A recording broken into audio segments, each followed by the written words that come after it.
Hi, this is Steve Gillmor, and this is the Gillmor Gang. Take two. So we were talking to Father Time, and his name is Doc Searls. Hi, Doc. Yeah. Hi, Steve. I've actually given you several more years to go. just as a kind gesture. Thank you. You mean this is sort of for having you on the show, or am I on your show? What is this? Yeah, we'll figure this out eventually. I see both our pictures, so it must be. Maybe we're show brothers.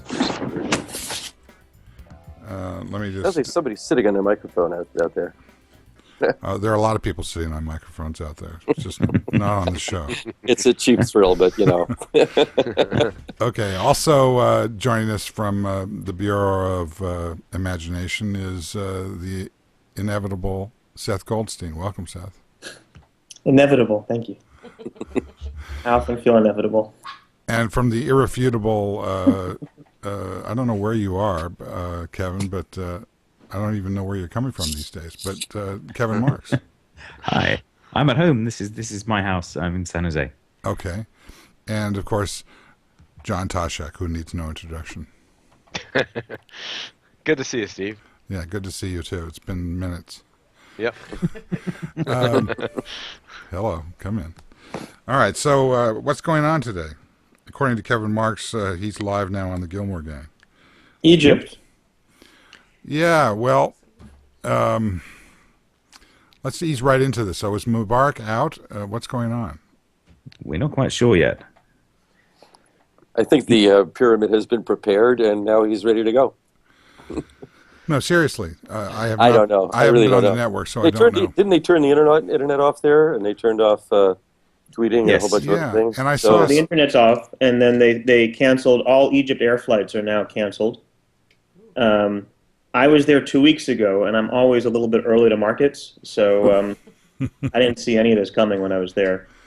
But is that a good thing that you are not there now, or is it a bad thing? So 2 days ago, I turned to my wife and I said, "Wow, I wish I was there to see all this." And she said, "Hopefully, are you nuts?" I don't say that today. Today, it's really sad what's going on, and I think a lot of people. So to step back a little bit, I was there. The State Department has a delegation on entrepreneurship where they go to emerging markets and try to foster best practices for startups. So I figured Egypt's fascinating. I was there a year ago. I saw the pyramids. Now I want to see Karnak and Luxor.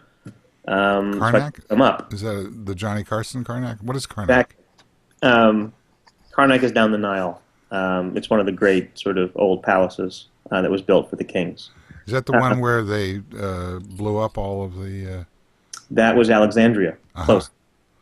A tour through my ignorant self. I don't think you know anything north of Burlingame, right? The Burlingame Nile? Yeah, Denial. It's a river in Egypt. Denial of service, yeah. Well, I've been in denial for a long time. And we just lost Egypt. How you fitting. said the magic word. So, Doc, have you ever been to Egypt? I've never been to Egypt. Have you? I've never been there. Have you been to that part of the world at all? No, I haven't. I think the closest I've ever been is maybe Italy. So I'd love to go. I'd love to go sometime, but it hasn't happened. Do you subscribe to the notion that that this is all about Twitter? No. No, I mean, didn't think so, but is it all about RSS? Yes, exactly. Oh, okay. It's so really explain it to me, please. It's really simple regime change. I don't know. Only you see because it's that right to left thing instead of the left to right thing. It's I have to really spell it out some other way. I mean, obviously the social services that they cancel first are obviously the ones that they're most concerned about, and I believe Twitter went down early in this crisis. I have no idea. I know that last I heard they tried to shut off as much of the internet as they could. So, and I think it was sort of a general thing. But the larger theme, it seems like in the last few months, and it seems to be accelerating. The notion of, I mean, now that Twitter is basically up most of the time. I mean, significantly up in terms of Availability. it works pretty well now in a number of directions, including direct messages and @mentions, which are a particular focus of mine in recent days. That the notion of the cable networks are just woefully behind. I mean, the only way that we found out on any NBC station about Keith Olbermann being fired was on the internet, because they're not allowed to talk about it. Yeah, well, at some point, TV just becomes part of the internet, and that's going to happen eventually anyway. So I suppose they're, turning off TV. Has Al Jazeera been on this thing? I have no idea. Yes, Al Jazeera's been all over the place, doing great stuff, and they just Creative Commons all the stuff they've put up so that other people can use it as well. And Umair Haq just pointed out that stuff really should be on the front page of the New York Times, but clearly it won't be. The Twitter and the web is this inclusive stuff where we point to everything else, but as you say, the news media are still silos and they won't point to each other unless they're really forced to.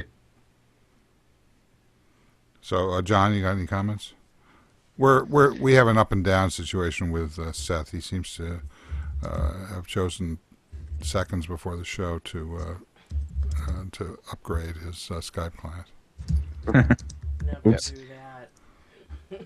Yeah, that's I've done that before, and it's hasn't worked out well. With Egypt, I think the going at a higher level, I mean, just the fact that they could unplug the internet from a whole country, I mean, this is what is seemingly impossible to do, because you have to have a government or some power and control of all the providers that provide, cell phone coverage and data plan and the internet backbones into the country. Well, isn't that true here? I mean, Verizon is in control of the government, isn't it? Well, Lieberman's trying to pass the kill switch bill here. There's a bill for the Senate. Yeah, what is that about? And how quickly can Lieberman finally be retired? Is what I want to know. But that's that was proposed like 6 months ago, and they're bringing it back again. And what's the proposition? The proposition is, at times of threat of cyber attack, there should be a big off switch that the president has control over without judicial oversight to turn the internet off for all consumers. But the only way that he'd find out that there was a problem was over Twitter anyway, so I'm not sure I understand. Exactly. Yeah, but the thing is, with Egypt, they saying there is no government there, and that's why everything's stabilized. So how could the government pulled the plug and then abandoned the country? Or kicked out of the country? I don't understand how that even happens. And related to the kill switch, that was met with so much furor. I think this will just even increase the animosity toward that plan in all of the government having a kill switch in case of a cyber attack. In this case, it's the opposite of a cyber attack, I think, where they are just preventing news from leaking out to protect the government, but not from cyber threats, just from news. I think it's more that they're trying to prevent people inside the country from using the internet to organize and prevent anything from leaking back in. Yes. So, actual attacks, not cyber The thing that we can see is that, all the Egyptian domains have gone offline, but that's because they've shut down all the routes to and from Egyptian routers, which means apart from like 5 of them or something. So that means that no one in the country can receive packets from outside. That's the main point of it, I think. Exactly. Yeah. So so our news sources are led to satellite feeds from whoever's got feet on the street there, and they can't shut down those satellite feeds. At least quickly. So it will be sporadic, but when they turn the internet back on, or it starts reforming, there's going to be so much news coming out of there, it's just going to hurt them. I mean, the communication should be open now about what's going on. Well, it's a revolution or not, and so we're talking about a moment in time where everything is collapsing, but it will quickly reform itself, and then we'll see what those open channels are or are not. Doc, what do you think? Do you see this as a disruptive event in terms of the technology of the situation, or is this just business as usual and it's been this way for a while now? Well, I think it's certainly a disruptive event. It's far more disruptive politically than it is technologically. Obviously, the those operating ISPs and various kinds of servers and so forth are certainly put on notice that in some countries that the government can come in and shut things down. But it's impossible for the country to operate for a long time doing that. I mean, how much commerce is being prevented there right now? How much healthcare is being prevented? How many operations of civilization are being disrupted or prevented by the government shutting down the internet or shutting down large parts of it? So I think that this is one more thing that the internet will route around one way or the other in the fullness of time. I think the more important thing right now is simply that there's the largest country in Africa and the largest Arabic-speaking country and the most important economy in the entire Middle East is in turmoil and likely to change its government. And what happens in the course of that and after that is terribly interesting. And the internet is a part of that story, but it is not the whole story by a long shot. And I think that we invert some important things if we start thinking that the internet is the main issue here, because I think it's a secondary issue that will adjust over time. Right. Well, as I said, Cory Doctorow read a good piece on that in response to Evgeny Morozov's sort of debunking of the Twitter revolution. His point is that, of course, the Twitter isn't causing these things, or the internet isn't causing these revolutions, but they are making them a lot easier to organize than when you had to print everything with handbills and build telephone trees and do it the old way. And I think that's a fair point. And the fact that they're shutting down the net to try and prevent people organizing is a marker for that. But exactly, yeah. and I think if you look at what we consider entertainment here is the flash mob. That's organized over there. The flash mob becomes a volatile thing, not just something that goes to the mall and throws pillows at each other and things like that. So it is a very big deal for the internet, in that when you can shut down massive, instant, kind of much more real-time communication of these mobs, but it kind of accelerates people's thoughts, and then it's like a guy in the theater saying fire, right? And there's a real-time effect of everyone heading out toward the doors and causing chaos and damage. Twitter does that on such a broad scale that you can see the point of shutting it down, because those things can happen. But to have it done at a countrywide level is, it's unprecedented. It's unbelievable, actually. Yeah, but I agree with Doc's assessment, which is, or at least part of it, which is the shutting down the network is an after effect of what's going on, not what's going on. Exactly. And it's a temporary issue. What's profoundly disruptive is the social network environment, which means that people all over the world on a daily basis are operating in real time with other people. And, the bad guys have known this for a long time. They know how to use these technologies quite well. So it's not to suggest that these are bad or good guys that are going on, what's going on here. So I think that there's, the very fact of them trying to use a shotgun or a nuclear bomb to close down a set of very small pipes that are operating on a point-to-point sort of group basis it's pathetic, and it won't work, and all it will do is accelerate the transition. In other words, the effectiveness of whichever side or size of this revolution in using the technology is going to tell the tale, not the other way around. Yep.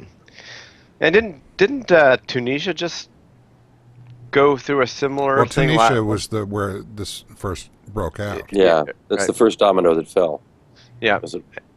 And hopefully Egypt will be the the last. I mean, you can't have entire northern Africa, in turmoil.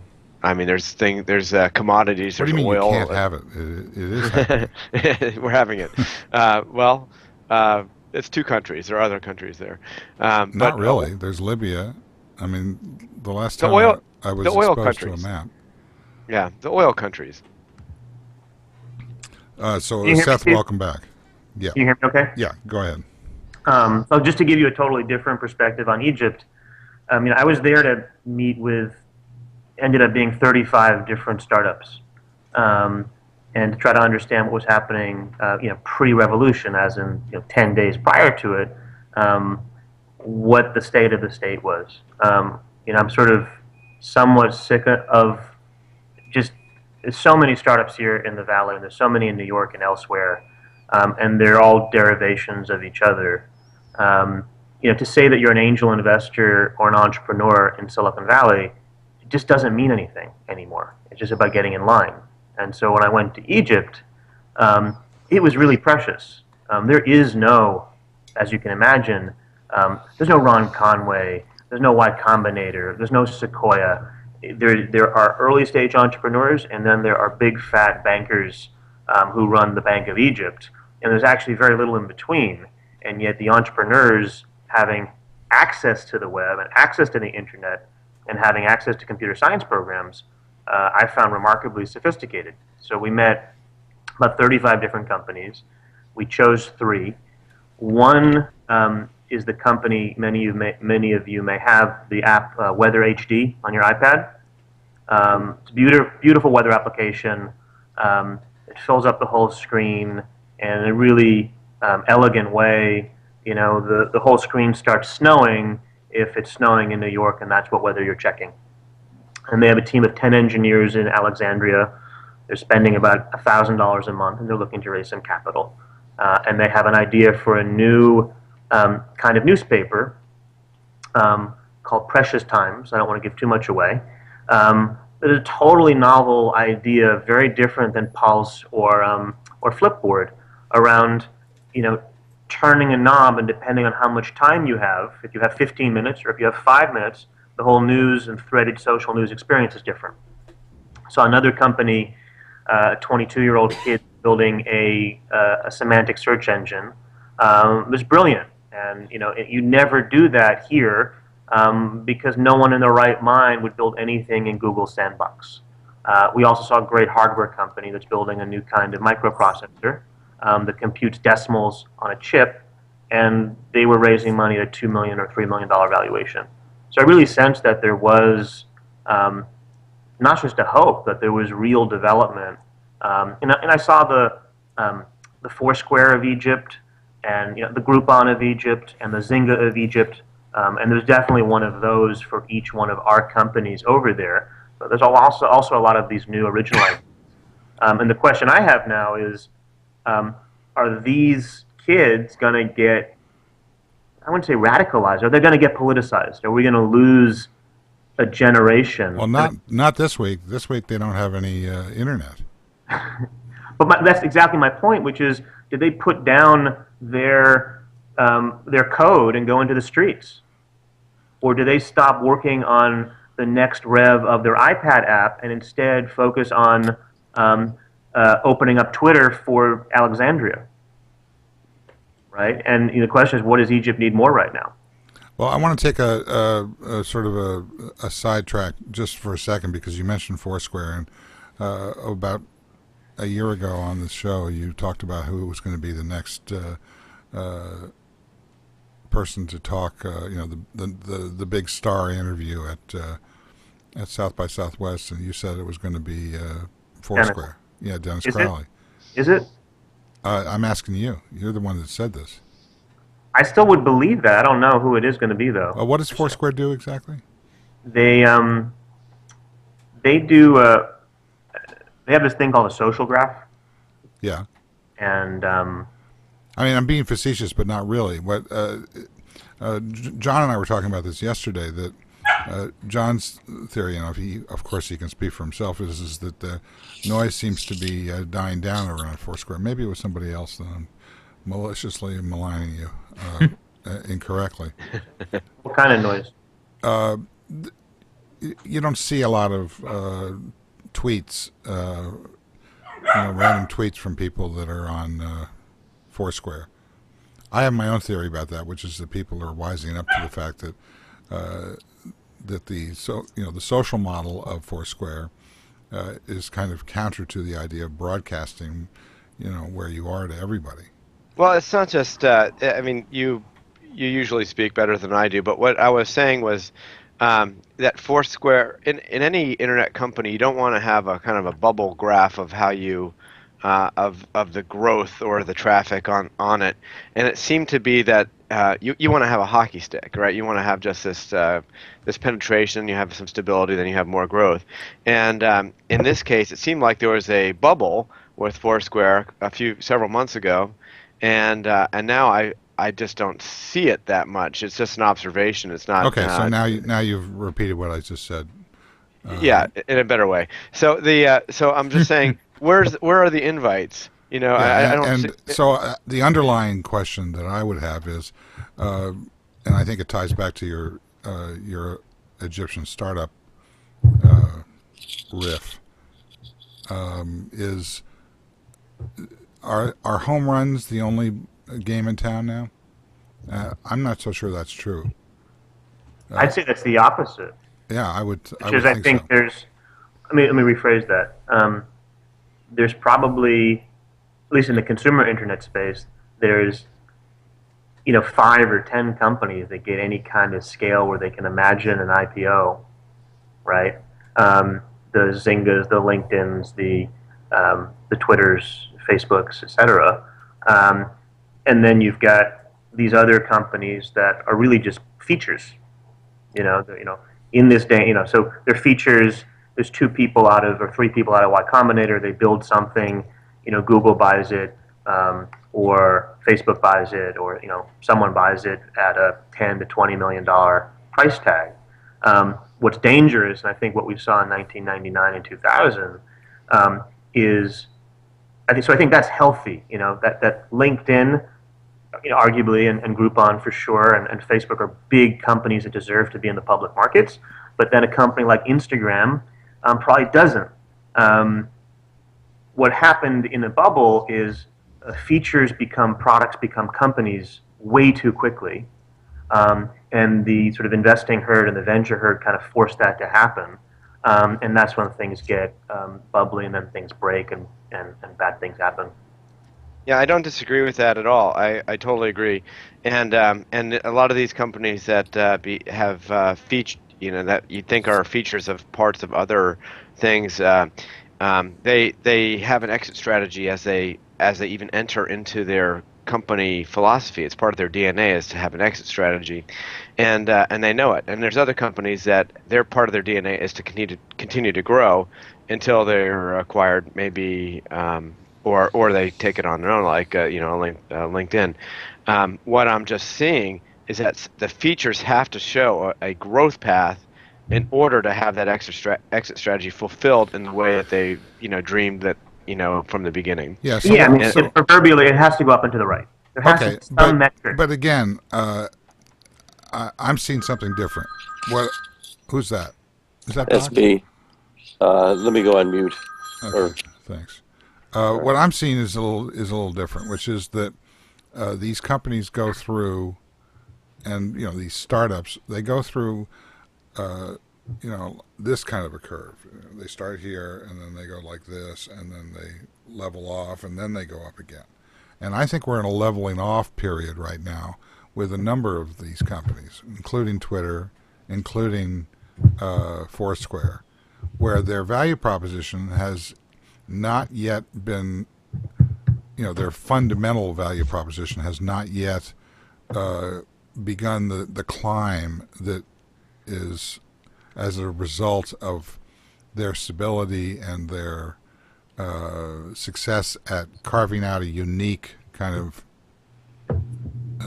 view of the marketplace. I mean, I find Foursquare really interesting in the way that, I see it very tangentially based on about, the 5 people who would actually agree to be my friends. and where they are. I mean, I see Kevin. He eats at certain places, and I can tell that he's alive when I'm trying to reach him, and I get this overseas British dial tone when in fact he's in San Jose. You start to get this kind of overview of the pulse of this environment, whatever the hell it is. And I think that's what I felt about Twitter before it started to grow. It was like, what the hell is this? Okay, gee, it's fun to be noisy on this. Followed by, what the hell is this? Followed by the next. There's this series of bumps along the way, and I think those bumps are really, really powerful aspects of this app culture.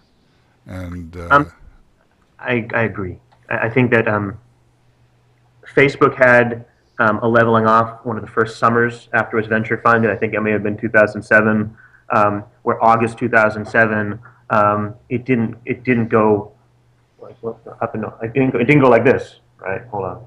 Whichever way it is. And Twitter went through that as well, and I think that's a coming of age.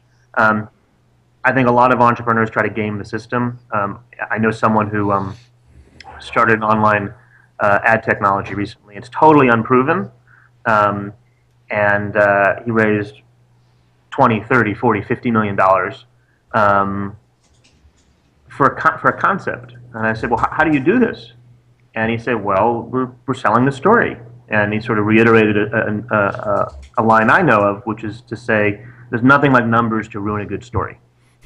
If you're raising capital, and if you go back to Slide, for example, when they raised $50 million at 500 pre back in 2007, they specifically didn't have any revenue, because if you had revenue, you'd have to talk about it and justify the valuation relative to it. And I think Silicon Valley really understands how to keep things as stories where certain metrics are going up and to the right before the rubber hits the road. But then you have these companies like Twitter and that are sustainable, that are becoming bigger and bigger and bigger and have their own kind of gravity to them. But there's a lot of companies right now that are schemes. Well, I mean, it's interesting though. That I almost got killed on the BART station today by some guy who I thought he was going to get mad at me because he's basically a crackhead, and I thought he was getting mad at me because I was looking at him, but I was actually looking at the sign above him. So I said, no, I'm looking at the sign, which of course was incredibly stupid of me to engage with the guy in the first place.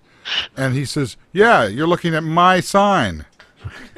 And he started to approach it. So your theory about investment, this guy is worth $40 million because there's no possibility of revenue. Well, it's also, but then let me just to add one other thing, because I was an investor in a company called Cosmo. The scooter company? The scooter company. Back in 2000, where they would deliver things within an hour. And it was pointed at, in retrospect. And we all know what large quantities of what was delivered.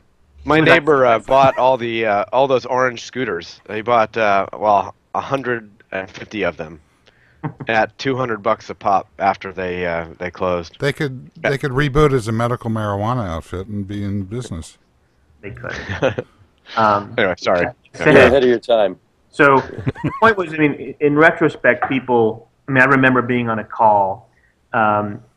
We'd invested a $50 million valuation at Flatiron Partners, and then within 9 months, Amazon invested in at a $900 million valuation.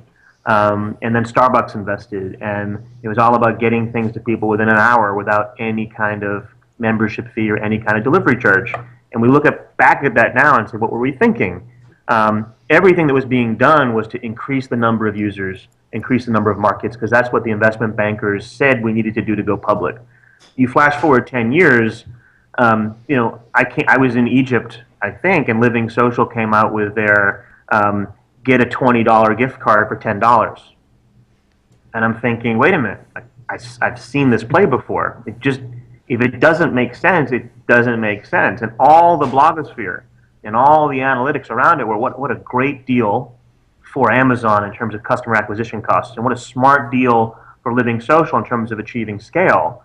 And I'm worried that the price of driving your business up and to the right and not going through that kind of flattening out period is going to be significant for us and for the economy. Yeah, and another. I mean, go ahead, Kevin. So I mean, the Living Social thing reminded me of the PayPal offer when they were starting out, where they would deposit $10 in your account if you signed up for an account, which worked brilliantly. Which worked because the point is they needed the scale there, and you know, Living Social were at the point where like, okay, we're number 2 in this market, we need to do something, but it is a challenge that thing only works at scale. That's the problem with the model underlying it, right? So they need to do something to get there. So that made a certain amount of sense, but yeah, it did seem ridiculous.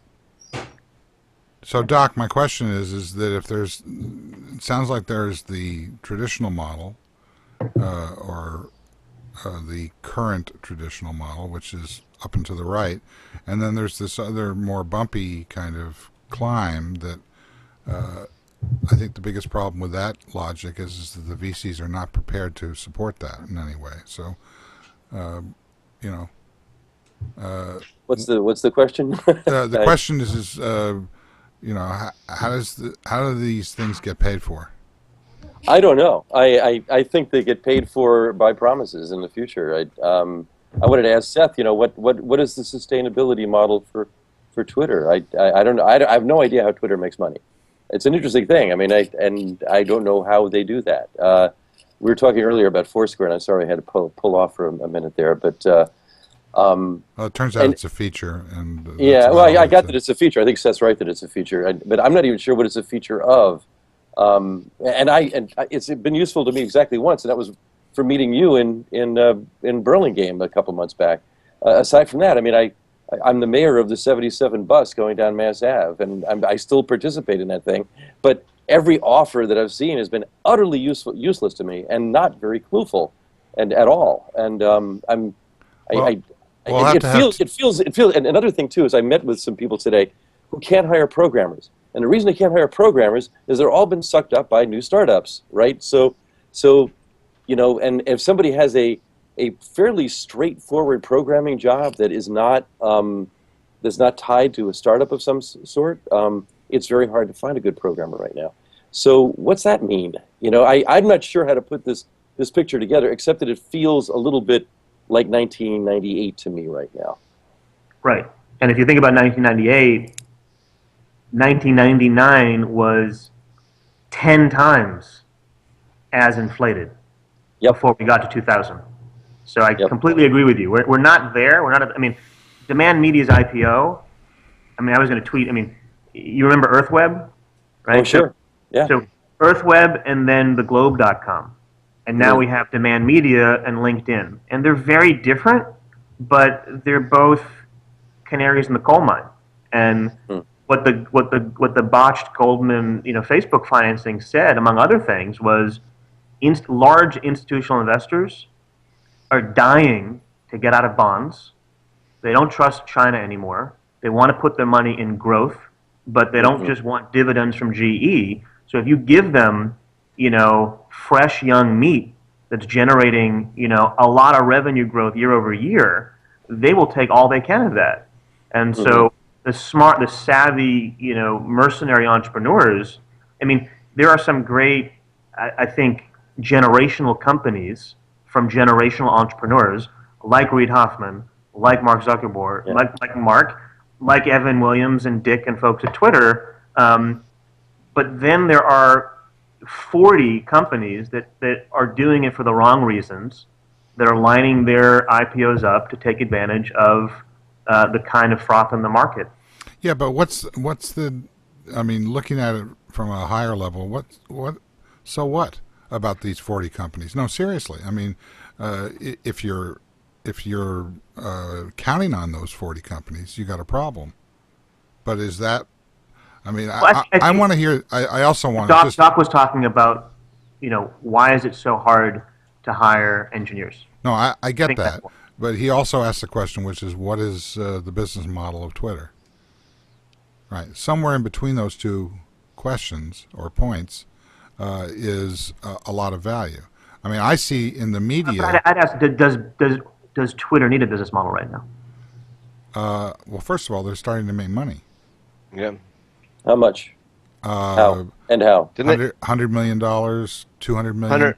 I mean, Yeah, you know, 120, 150. About. I mean, through ads. Facebook went from 100 to 1.2 in about a year and a half. 1.2 billion. So, you know. I mean, where the eyeballs adds are up. there, where the attention is there, the advertising is there, and it works, right? So there's no. Here's where the argument is, because Doc, you know, you don't believe in advertising, right? I believe in advertising. I just don't believe that advertising is the only business model for things, or should be the only business model for things. That's all. Okay. So, have you gotten an answer to how Twitter makes money? Yeah, I've gotten the answer. Thank you for providing that answer.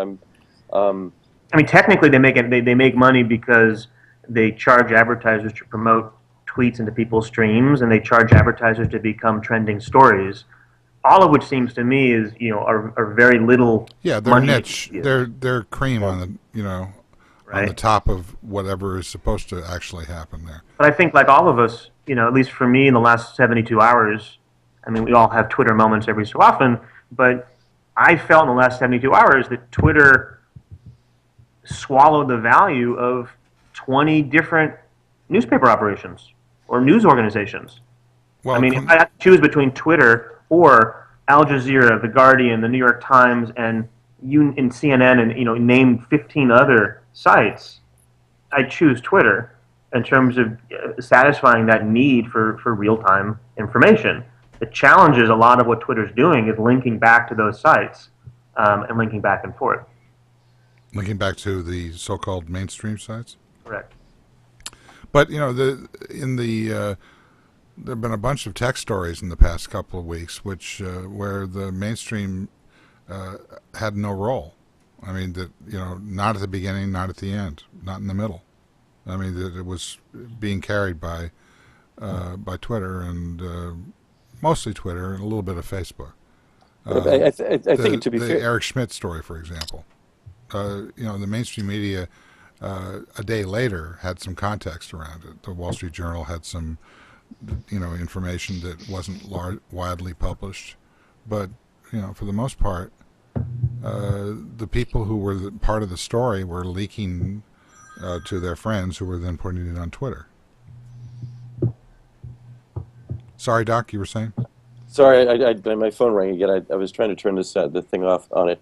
The point I wanted to make is the same one that Kevin made earlier. That right now in Egypt, the go-to place is not Twitter; it's Al Jazeera, and that's traditional mainstream media there, and it's basically a bridge to here. Maybe Twitter plays some kind of a role in that. Yeah, I'm not sure. But I'm also not sure it's versus. I think that there's. I don't think it's versus at all. When the Keith Olbermann story, people don't seem to. It doesn't seem to resonate in the tech space a lot, mostly because basically the tech community sat out the last election, and so they didn't see how Olbermann really controlled the dialogue. I mean, it was Olbermann and the guys on the right.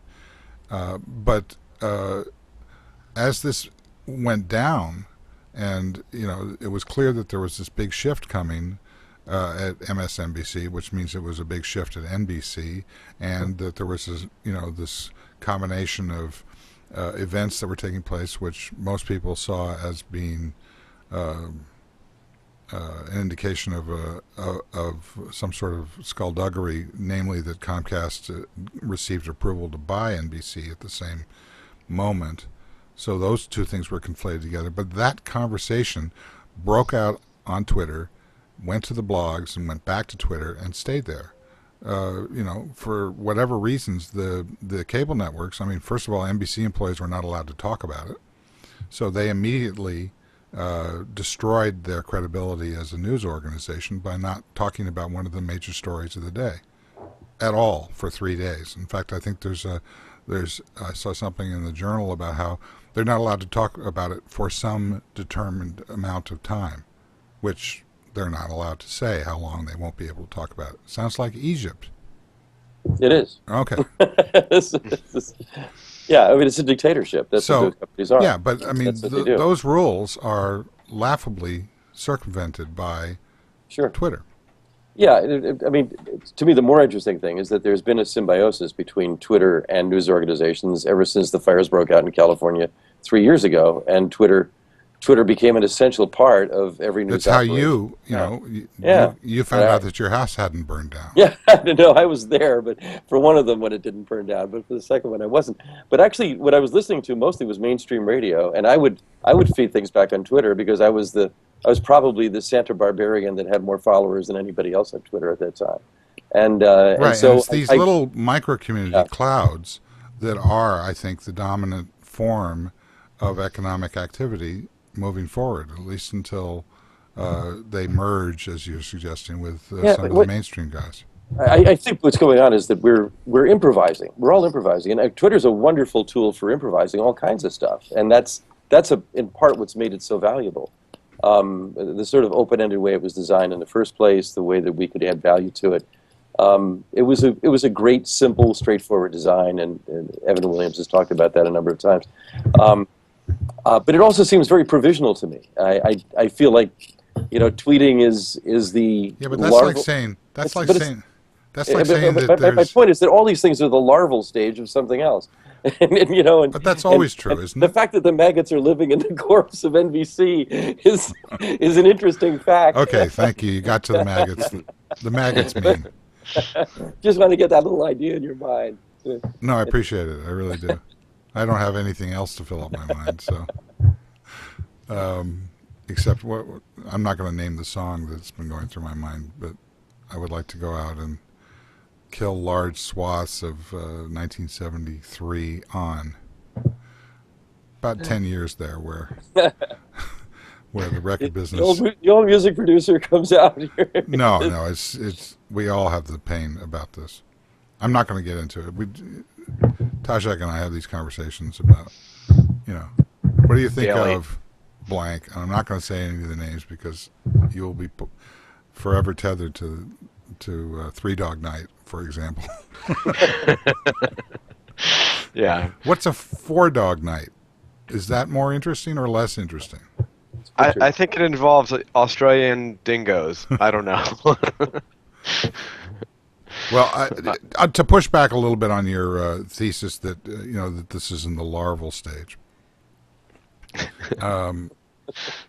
isn't the stage that we're in, this improvisatory stage, isn't that really a fundamental way of doing things? I mean, why would it? But isn't that a sea change? What? I mean, that is the sea change. I believe it's a sea change, but I think that it's the idea that this is now we're seeing that things are, we're at the precipice of something. I mean, I think we're at the precipice of something that's going to look just like this for a long time. Yes. Well, I think, but part of it is there's a change in the natural scale of things. Having this conversation with Umair last night on television, where he was his point is that this is like the change that Adam Smith saw 300 years ago, in that there was something happening there that meant that society's structure changed and what was possible changed, because you went from a feudal system to a system where you had companies that organized things. And we're seeing the same kind of change with this new, huge, improved density of communication, which means you no longer need a large company to do what you needed to do before. And so it's going to be much more improvisatory because we are so much more connected. We don't actually need to route everything through NBC anymore. We can actually route it between each other and spread the information that way. Well, but I think Doc's saying two things, and one of them is not that. Okay. What's your other one, Jock? Well, I mean, aren't you, Doc? Aren't you suggesting that this is a combination of old and new?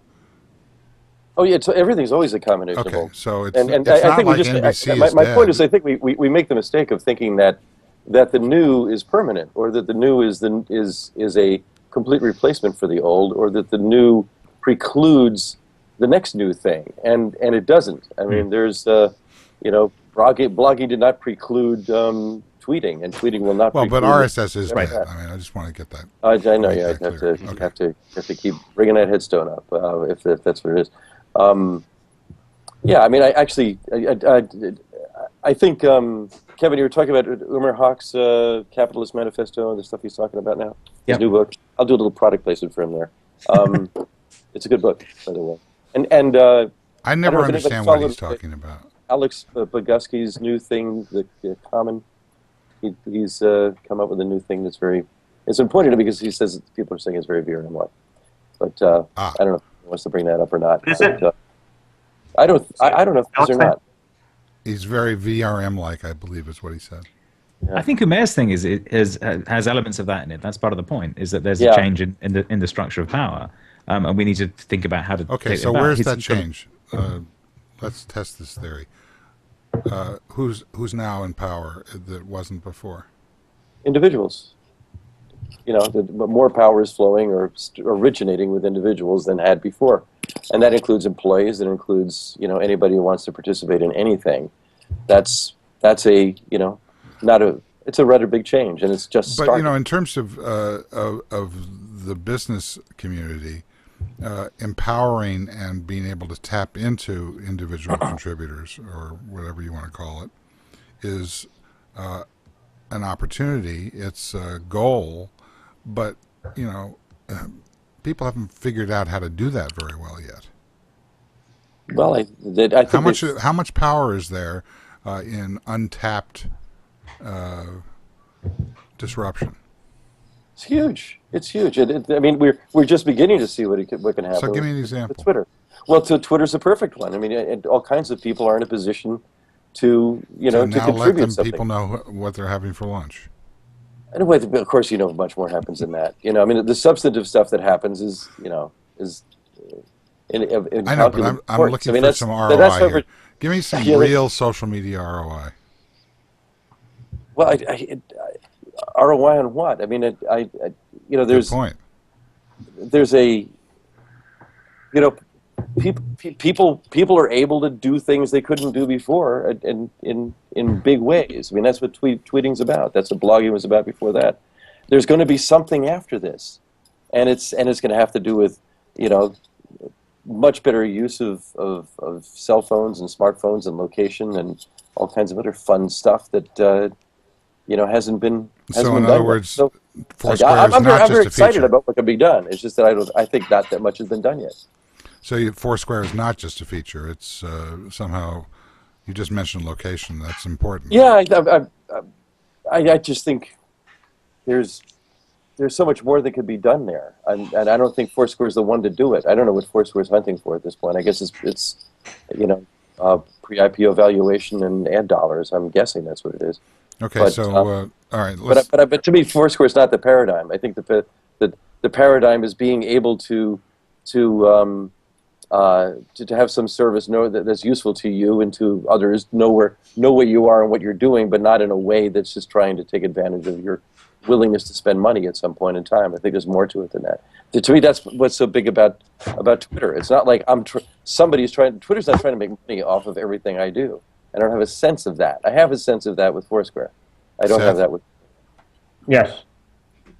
So the way I look at it is there's an underlying social dial tone. So the big development, sort of like Tim Berners-Lee, whatever, 15, 20 years ago, is probably Zuckerberg or Friendster, somebody around that time, but I think Zuckerberg did it the best, understood that there's a new kind of substructure, just like electricity or anything else, that's the social graph and the relationships we have between people. And to me, just Facebook, Foursquare, Twitter, LinkedIn, they're all just different utilities built on top of this underlying resource. Facebook is the biggest. They're all very important. Some of them know how to leverage it better than others and are bigger than others. I think others will come that apply not just the web and mobile and GPS, but other things, photos like Instagram, started to do. Just think of all the different media types and all the different sensor techniques, near field communication, digital goggles, you name it, that will just get built and applied to this underlying social graph and communication layer that will create new companies moving forward. How's that? That was good. I like that. And I like what Doc said before that, and I like Taschek's expression. If we can cut to it, thank you. Oh no, it's more like that. Okay, so what else? Are we just going to have to sit around and wait for all this, or is there something that we can actually? Well, let's dive into near field communication. I tweeted something about when Apple came out with, or somebody had released something about the patents that Apple had on NFC, and Kevin said, "Hey, they've already got Google's already got all this with Android," and I want to find out what he's talking about because it just doesn't seem like near field communications. So let's call this part of the show Android Corner. Yeah. Where we go off the beaten path. I was going for I the was slightly Apple. puzzled what you were getting at with that, John, because you said, look, Apple's going to do this wonderful thing in the future, and it's like, well, Android's already shipped the infrastructure for that on their platform. That's so not what I saying said. Apple's going to make it useful. Is that what you... Yeah, Apple's No, going to do for that what I they've been said able to do for theirs? I didn't quite I get what the said pitch that was. By Apple doing this, it sets up the battlefront on and the use cases for near field communication will come out. And you said Google already has this, and like, well, yeah, a shootout with one person is called suicide. So who's the other? And it's Apple. So I was trying to figure out what you're getting at. What is Google doing with NFC right now? Well, all I'm saying was they ship support for that in the latest version of Android, and they showed off some handsets with it in, but they have to announce, they have to do it the other way around. They can't do a big bang surprise. They have to say, look, this is cool, and encourage the manufacturers to build it, whereas Apple can sit there, do it in secret, and then ship it, and say, look, here's this amazing new thing. And then everyone goes, oh, that's amazing. We should copy that. So, it works both ways. The challenge with a lot of that stuff is you need the other half of the infrastructure too. You need, for NFC payments to be useful, you need it in the retailer. So you've got to go and do that half of it. And we've seen bits of that, but it's not clear that's retailers are ready to make that infrastructure investment yet. Yeah. So on the Android corner, I see like kiosks being replaced with Android type frameworks where they could potentially do that. But generally, Apple has the whole consumer market. With the iPad and the iPhone, and if they put those things in there, doesn't. This is fiction. It does not have the whole. It has the rich people market. It has all your friends. That's who buys The this rich stuff. people market. Yeah. Apple has the top end of the, There the goes consumer Egypt market. again. They used to be rich, and then they bought a lot of Apple products, and now they're in penury again. But the Android is backfilling the rest of it. Is that the poor people's market? I mean, I have an Android. No, it's the everyone market. Apple is very deliberately saying we're the Mercedes of this market or whatever. What? Can't you see my invisible placard? I really, But I really try hard to be the Android fanboy, but then I meet another one and I have to back off. Exactly. Super fanboy. Move out of the way. I'm just saying you for it to be pervasive, you need more than just the Apple users to be using it. For something like that to be useful, the iPhone is useful in its own right because it does a bunch of things that interoperates with other systems. For NFC to be actually useful, it needs to be installed in the retailers. You need to be able to pay with it with more than just those devices. That's where Google has a leg up. I agree. I think they could do that. I don't know if they will. I think they could do that. I think they can get there. Yeah. But what I'm interested in is what's the first use case, the killer app for NFC that you see that you're foretelling here, that would be different from swiping a credit card or what we use now. Yeah, I'm not seeing magic use cases for it. Well, Really. if you go to Tokyo, and you go down to the drugstore, you see people just wandering around, pointing their phones at whatever they're interested in, and then they leave, and they actually have stuff. I mean, the use case I have at the moment is the Clipper thing that I use on Caltrain, where I swipe that and it does my ticket, or the London equivalent that's been there for years for the Oyster card. But it doesn't need to be in your phone. So there's sticking this on the back of your phone with a bit of Velcro would accomplish the same thing. The value is in being able to read it from the phone as well, and being able to do the thing without having to go to the really bad website that this thing has to work out how much money you have on it. So there's, Right. that's the piece. But the actual near field thing isn't, it's just like, oh, I have a thing here that can be read by something, within a couple of feet of it. So that's Yeah. not that exciting. And in terms of the machine to machine communication, the phone has 4 things I can do that with already, right? It's got Bluetooth and Wi-Fi and infrared and scanning those stupid picture things. What do they call them? Not quite barcode things. So the phones are already capable of doing this in 3 or 4 ways. So I'm not convinced there's something magic here, but I suspect someone will come up with but something. 3 or useful to 4 do. ways is tantamount to breaking the market up into small enough pieces that it never happens. Right. All right, so we're talking about mass consolidation of these. I think what Seth was saying is, I think it was Seth. The idea of how this data is incentivized to be recorded. Right. That's what these so-called features like Foursquare are.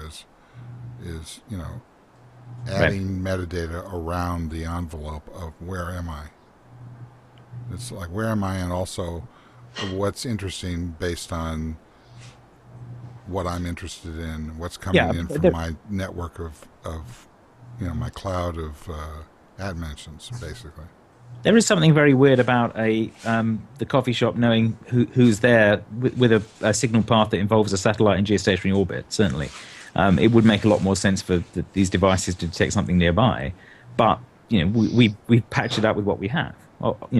You can certainly see that at the moment to use Foursquare, you need a phone that has geolocation, a whole bunch of stuff. But you could have a much simpler device that does something like that just relies on these near field sensors if they're widely distributed. So it's one of those like, if there's more than one way of doing something like that, but the thing that it's doing is clear, then it becomes useful. So if you've got geolocation that can use satellites, can use Wi-Fi, can use cell phone towers, can use little things stuck to the wall that you happen to walk past, those all add to the utility of the fact that you're mapping your location out with it. Seth, one of the issues that actually I think was a real risk for the protesters yesterday in Egypt is people are so dependent and so used to the net that they didn't know how to organize without it. So we've gone from a place where the question is, how can you use these tools to organize?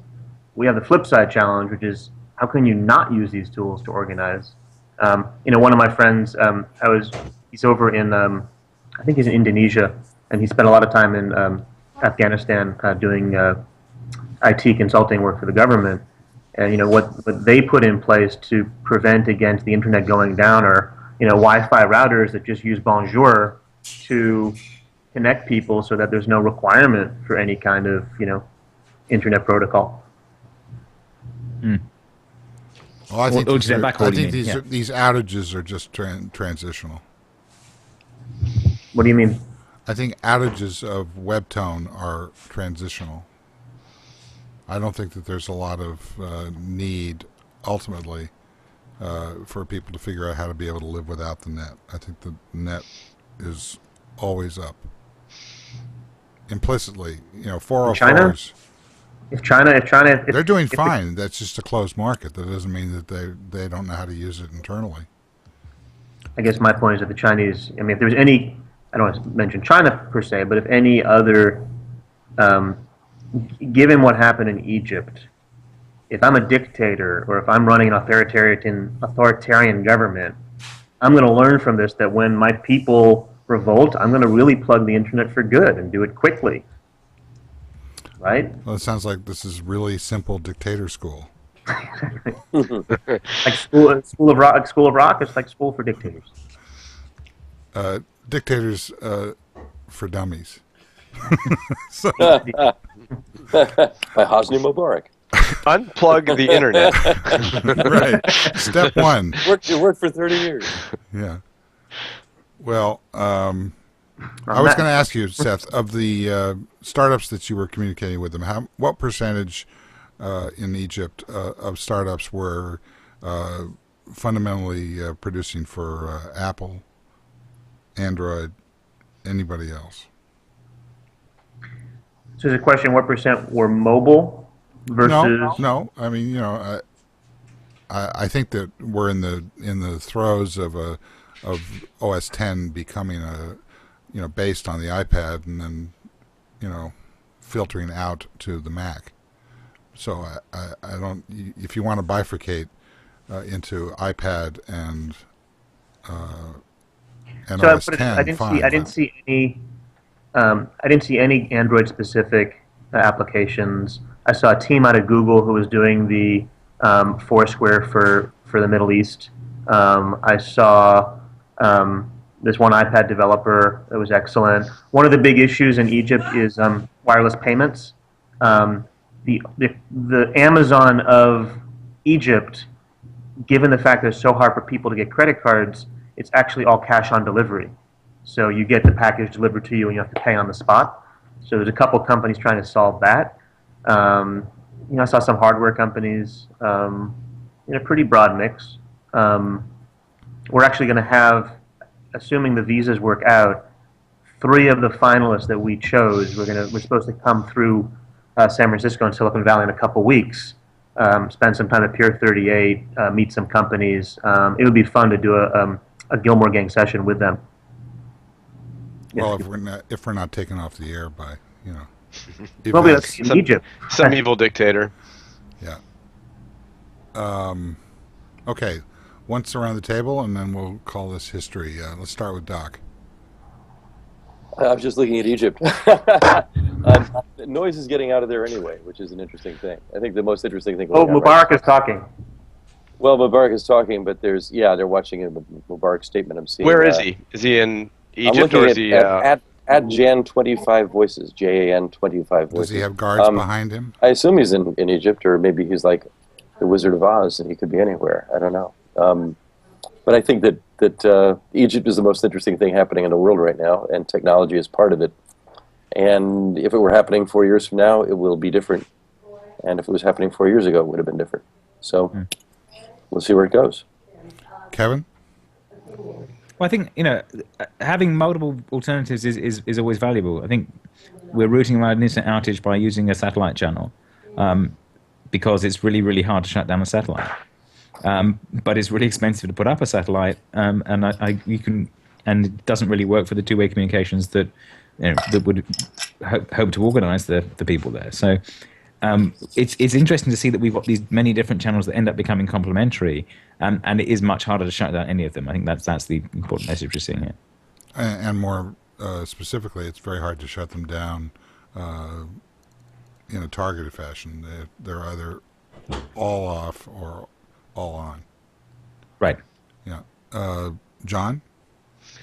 Yeah, I think the tie-in between Egypt and what we've talked about on the technology scale is how important, how integrated Twitter and real-time news is into our lives. Like we are dependent on it to learn more about the things that are going around in the world, and at the same time, we're learning that these countries are trying to lock it down. Like it could happen into an enterprise company where they're trying to lock down parts of the internet access to different websites. You see that they're trying to lock it down in order to prevent some kind of chaos or disruption, which actually inflates itself by the shutdown in the first place. So it's not cooling the situation in any way. And it is showing that this is a new, definitely the new media streams that are coming out here. And Seth? So I'm obviously politicized, given the fact that I was in Egypt 10 days before the shit hit the fan. Can I say that on this channel? I don't know. You did. It doesn't matter whether or not it's heard. So, Steve, I think you should turn the screen black right now, just to fuck with what I'm, you talk, you sort of suggest, you brought up before, Steve, the transaction or the exchange between the data they're giving up and the value they're getting. And even though none of us talked about it, you brought it up as if one of us did talk about it, so that one of us can respond to it. So I'll do that. And when I think about Egypt, there is a sense from the West I had before I went there that that the regime was in place and Mubarak was in place and the American support was in place in order to protect against sort of Islamic extremists. And what we see in the last couple of days is that's not the case. There is no, I mean, there may be a small extremist faction, but it's really about a population that's sort of just, and this happened in Tunisia, that's just fed up with what they're getting in exchange for what they're giving, right? Just the balance is off, and finally they get together and they use some of these social media tools to organize around that and demand their money back. And so the question I have is, you know, when we think about the U.S. data space, and we've talked about this theoretically for so long, we've become cynical about it. We're giving so much value in terms of the data that the Facebooks and the Googles and the LinkedIns and the Twitters are all using to create for-profit business models. At what point is there some kind of insurrection? Not about a Wall Street Journal article saying, you know, oh, cookies are tracking you, but really a sense of outrage that somehow we're not getting a fair shake. And whether it's the advertising revenue they're getting, the marketing services revenue, what other forms of revenue these companies are getting that somehow it's too much relative to what we're getting in exchange. Doc, you want to comment on that? I'm in agreement with it. I think it makes complete sense. So do you think that there's going to be some sort of obvious lashback there? I just think there's going to be adjustment in the marketplace and just going to go on. I'm not worried about it. I think that the tipping point is when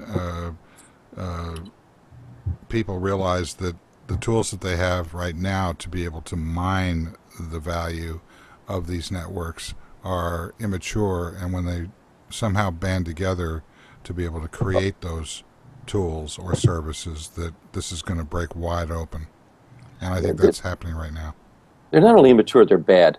Yeah, but I mean, like Twitter's iPad client, as bad as it might be, is fantastic. It allows you to be able to sort of swim over to this unrelated item from some guy who mentioned you out of nowhere and look and see, identify where that person's coming from, and perhaps shuttle sideways or even, you know, vertically to some other thing and find your way back to that. That kind of navigation is time consuming right now, but it's available on what in my conversation with Dick Costolo at the Crunchies is going to be the reference platform for Twitter everywhere. So that's a big deal, and I think that's going to spur a bunch of people realizing that they can start to harness this, you know, what I call an at-mention cloud of you know, hat tip to Gestures and Seth, you know, from many years ago, be able to harness those signals to produce actionable communications that can even be stuffed back down into SMS or whatever kind of downstream signal survives these insurrections, and people are going to be able to get work done, you know, inexpensively across smart and superphones, which is pretty much all of the communication devices that are going to be available on the planet for a reasonable amount of money. So I'd agree with all of that. Do you think advertising is going to pay for that? You think advertising is the way that gets paid for? No, I think that there's, you know, if you look at the App Store economics, Apple's getting 30%. Yeah. That's not advertising. Right. It's, you know, it's a straight... it's retail. Yeah. And retail seems to work. Okay. I want to thank Rackspace, and particularly Rob Legess, for their support for the show. I saw Lou Mormon a couple of days ago, who's an executive at Rackspace, who's been very supportive, and he was glad that we're doing the show, and we're glad that Rackspace is supporting it. I want to thank NewTek and their incredible TriCaster for turning this into a video show.